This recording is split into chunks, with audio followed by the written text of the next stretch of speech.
se vendre, vendre ses services.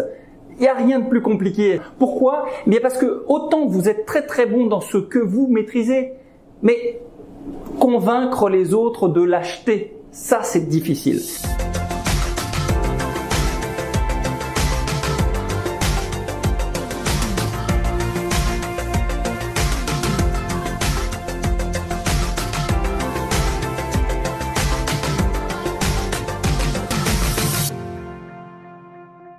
Alors, il y a toutes sortes de stratégies. Vous pouvez être sur LinkedIn, vous pouvez être un monstre du LinkedIn, vous pouvez avoir un merveilleux site web, faire des publicités et tout ça. Mais regardez, le conseil, ça ne se vend pas comme ça. Ça ne se vend pas comme ça parce que les grandes firmes ou les petites firmes ont l'habitude de faire affaire avec les grands cabinets de conseil. Et les grands cabinets de conseil, ils font pas de la publicité sur LinkedIn, ils vendent pas leurs services avec du Google AdWords. Comment est-ce qu'on vend des services de conseil?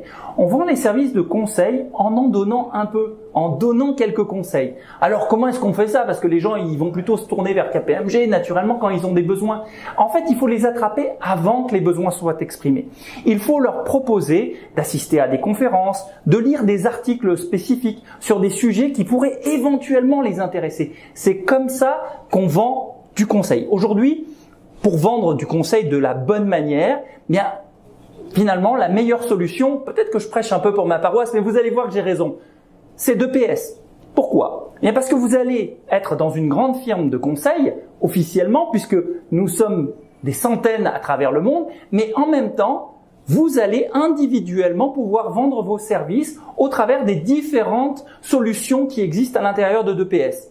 Par exemple, en demandant à un autre consultant du réseau 2PS qui fait déjà affaire avec quelqu'un de vous introduire dans cette relation commerciale qui existe déjà. Ça, sachez-le, c'est le meilleur moyen pour rentrer chez un nouveau client. C'est d'avoir un pied dans la porte, quelqu'un, un espion, un ami dans l'entreprise qui va pouvoir vous aider à rentrer. Ça, c'est la meilleure façon de faire. C'est la technique du cheval de Troie.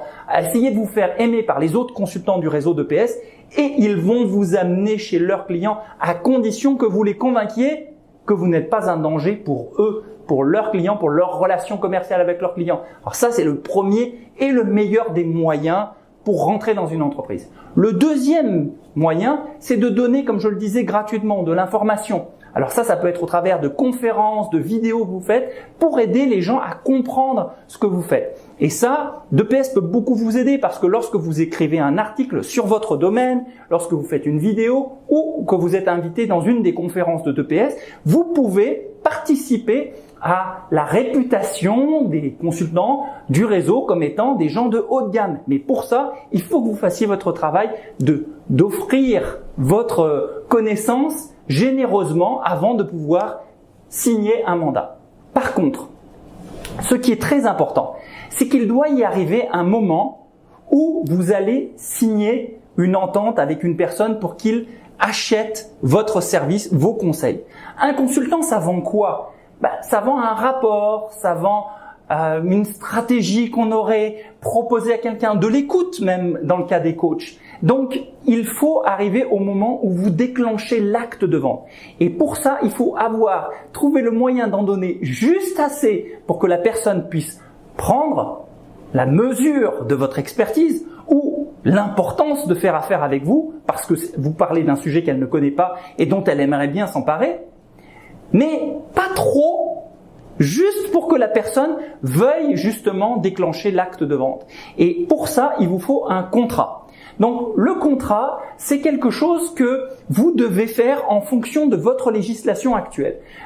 Dépendamment où vous êtes dans le monde, il y a des clauses que vous devez mettre dans un contrat. La première chose que vous devriez faire très rapidement après avoir créé votre entreprise, c'est de vous demander quelle est mon offre de service et quel contrat va être attaché à cette offre de service. Habituellement, une entreprise va soit recevoir une proposition de mandat, on appelle ça également une lettre de mandat, ou on appelle ça aussi une proposition d'accompagnement. C'est un document que vous devez rédiger dans lequel vous expliquez ce que vous proposez à l'entreprise et pour combien d'argent. Ou alors, l'entreprise va décider elle-même de faire ce qu'on appelle un Request for Proposal, RFP, ou Request for Query, ou for Quotation. Et tous ces documents-là, c'est ce que fait le gouvernement, par exemple, lorsqu'il envoie des appels d'offres. Bien, les entreprises font ça, elles font des demandes de soumission. Dans les entreprises, il y a, dans bien des entreprises, un directeur des achats qui est en charge de s'assurer qu'il y a assez d'encre dans les photocopieuses, qu'il y a assez de stylos sur la table des employés et que lorsqu'on demande à un consultant, on ne prend pas le premier venu, mais qu'on ait fait au moins un petit processus de sélection. Ce directeur des achats, c'est lui qui va générer un appel d'offres ou vous générez un RFP et c'est à lui que vous allez devoir répondre par une proposition d'accompagnement. Sinon, dans bien des cas, vous allez pouvoir passer par-dessus la tête du directeur des achats, intéresser le président, intéresser le CFO, intéresser quelqu'un qui est un exécutif de l'entreprise et lui proposer directement votre proposition d'accompagnement. Il y a dans bien des entreprises des limites, des seuils à partir desquels les exécutifs n'ont plus besoin de passer en appel d'offres.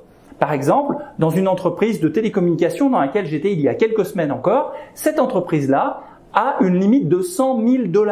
Donc vous imaginez, tout ce qui est en dessous de $100 000, ça n'a pas besoin de passer par un processus d'appel d'offres. Imaginez ce que vous pourriez faire avec $100 000.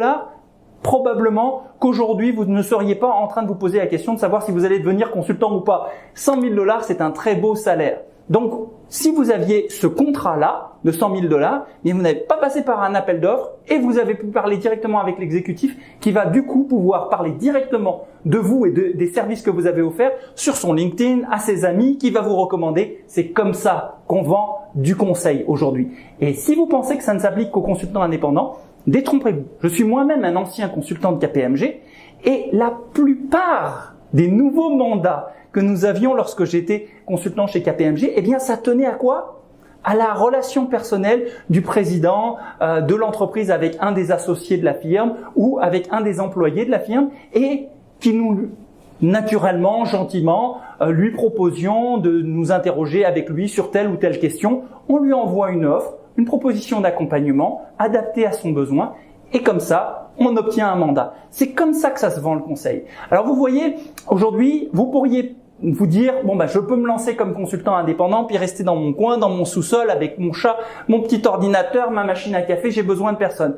En réalité, si vous ne voulez faire l'impasse sur la grosse machine que peut représenter une grande entreprise de consulting, vous n'avez pas le choix que de créer un réseau autour de vous, de vous mettre en collectif pour pouvoir justement vous donner la caution morale l'un à l'autre que vous êtes la bonne personne.